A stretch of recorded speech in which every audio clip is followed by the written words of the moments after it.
Hi, Angela Fehr here. Today I want to talk to you about some common mistakes that beginning painters fall into when they're first learning watercolor. Just a handful of things that can really hinder you from making any progress at first, and things you can, if you're starting out in watercolor, that you can avoid so that you can be on your way to becoming a better painter more quickly. If you're not doing these 4 or 5 things, your paintings will just come together a lot more easily, and you'll have a little less frustration in your painting early on. And they'll of course help you and carry you through on your way to becoming a skilled painter. So let's get the watercolor supplies out and get going, and I'll show you what I mean. Okay, first of all, I'm going to assume that you've already watched my video on watercolor supplies, and so you already know what paints I prefer, and that I highly recommend using professional watercolor paper. This is Arches 140 pound cold press, and so we're just going to skip right past that. You're not going to have a good result if you're not using good quality materials. So do take the time and research the best watercolor materials for you, and make sure you're using them, and you'll have a better result right from the get-go. One of the first things I see with my watercolor students is that they tend to work with quite a dry brush. And a wet brush is, well, a dry brush is is like a sponge. It's going to absorb whatever's in your palette. So what happens is you've got a color mixed up, and with a new artist, their palette doesn't look as well used as mine, of course. And so when your brush is quite dry, I've rinsed it off in my water, and then I always have a paper towel in hand to kind of sop up some of that moisture. But I don't squeeze it all out. And what I see with my students is they squeeze out all the color, and then when they go to pick up color with their brush, the one stroke of the brush sucks up everything they've mixed in their palette. So you don't want to have a completely, a sponged off brush. It's still damp, of course, but what I like to do is I like to dab it so it doesn't drip, but it's still going to be kind of a little bit shiny wet, have some moisture in there, and I add that to what I've got in my palette and just give my color a swirl. And then I've got a brush that's holding lots of juicy color, but I still have some of my original color left in my palette to go back for the next stroke. Part 2. Another thing I see my watercolor artists do is say they're painting a leaf. So they would start by painting the outline of the leaf, let's say, and then they would carefully go back, or maybe they'd paint the next leaf beside it even, because they want to have everything outlined, just like you would in a coloring book, right? And then they're going to have to pick up more color, so they go back to their palette and they mix up more color, because of course their first brush stroke soaked up all that was in here. And when they come back, this has started to dry, and so when you go back over it, we have a line where the filling in color meets the outline color. And you can scrub at it a little bit and try to erase it, but that line is probably going to be there and stay there. Let me see if I can zoom in a little bit so you can see that better. Can you see the line? That doesn't give us a smooth transition in watercolor. So when I'm painting an area that I need to fill with color, and especially if it's a large area, for example, in this sunflower painting, when I filled in all of this green area, I did not work around the edge and then fill in towards the middle. Instead, I would take the area I wanted to fill in.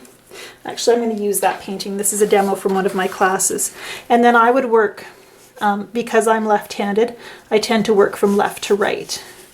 I don't want my hand to be resting on that wet color.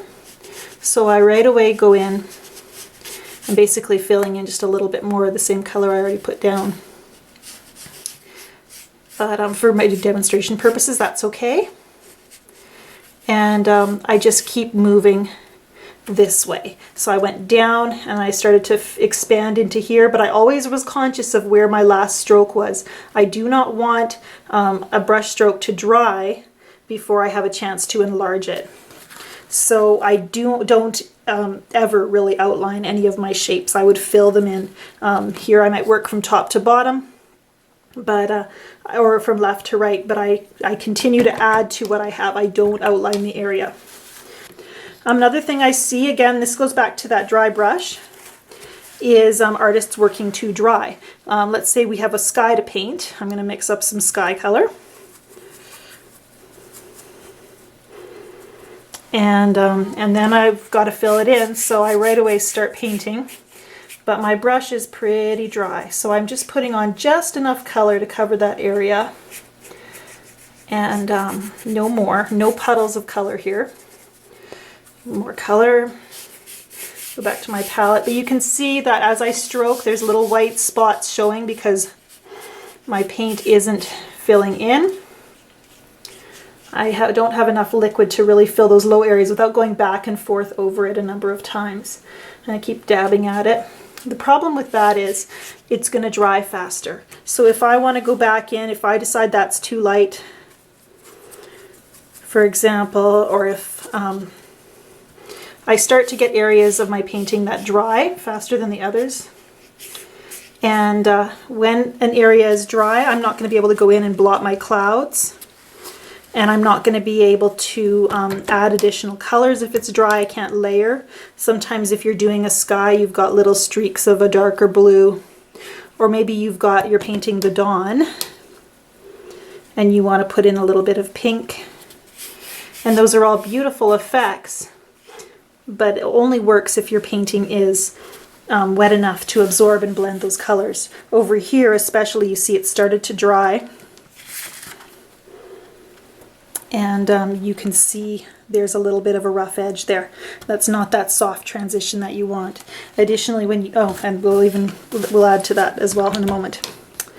The other thing that happens is as this starts to dry, it gets to what I call the point of no return. It starts to lose that shiny moisture where it actually has a shiny look because it's so wet. And once it's no longer shiny wet, the water's been absorbed and it's just damp.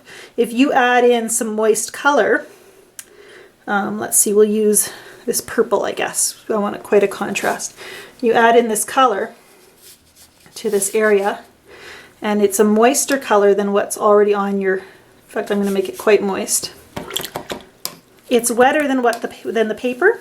And then we start to get what we call bloom, and we're going to get a big thundercloud of blotchy area here and over here. And anywhere it's wetter, this paint is wetter than the paper, and so it reacts. The water pushes the paint and makes a blotch. So suddenly we lose our smooth transition.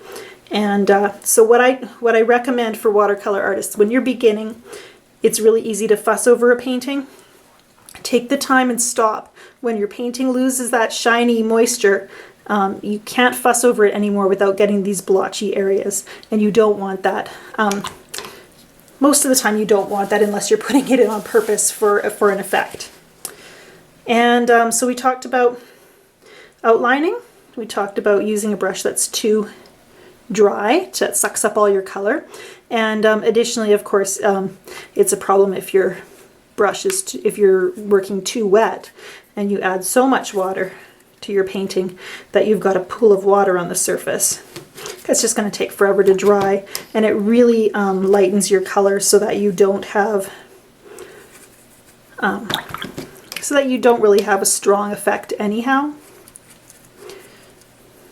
The nice thing about using lots of water is that you can see that color move around, and you can kind of rock it back and forth and let it blend. So that I do work quite wet, but you don't want puddle wet.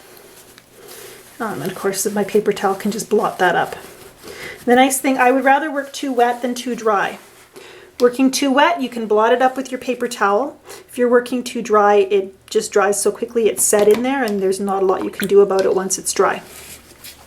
Another mistake I see watercolor artists, beginning artists make, is using pure color when they're painting nature. I'm just going to use some of my, make up my mind here. I'm going to use some of my pure Hooker's Green. And I paint a lot of nature, so these are the things that are kind of pet peeves for me. And if I'm painting a lovely green leaf, what I end up with is very, very bright green. And then Maybe I want a shadow, so I might add a little bit of cobalt blue. And I don't know about you, but there are not a lot of plants that are this brilliant green in nature. So I always like to, nature colors tend to be a little bit muted, a little earthy, a little grayer. So what I like to do is I take my greens. I rarely use pure color direct from the palette unless I'm mixing it on the paper or really going for a bold effect. Sap green is actually a little bit more of an earthy green, but it's still a little bit bright. So I like to tone all my greens down with a little bit of burnt umber. And I can add that burnt umber in. I've mixed in a little bit of orange before. If you don't have burnt umber, an orange will work as well. And suddenly we have a much more natural green. And I might take that leaf shape, and then I like to add in, I do a lot of blending like this on my paper, because as long as it's wet you can kind of play with it. So I might grab another, like I've got this dark, I think it's called Cascade Green from Daniel Smith, and I might just throw a little bit of that in. But my base is that earthy green that I made with mixing burnt umber. And then I can add cobalt blue again, but I'm going to mix it with an earthy green, and that's just going to tone it down, so that could be a shadow area on my painting. Now that looks like a little violet leaf, so we're just going to have a little bit of fun. Ooh, that's very bright. And add a little bit of a little violet at the top. I'm being very loose with it.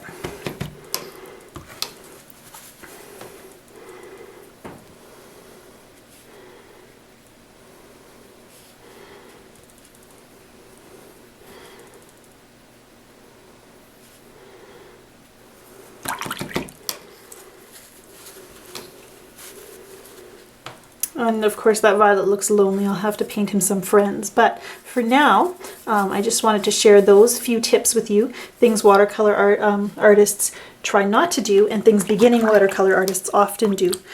So try to remember some of those techniques, and good luck with your painting.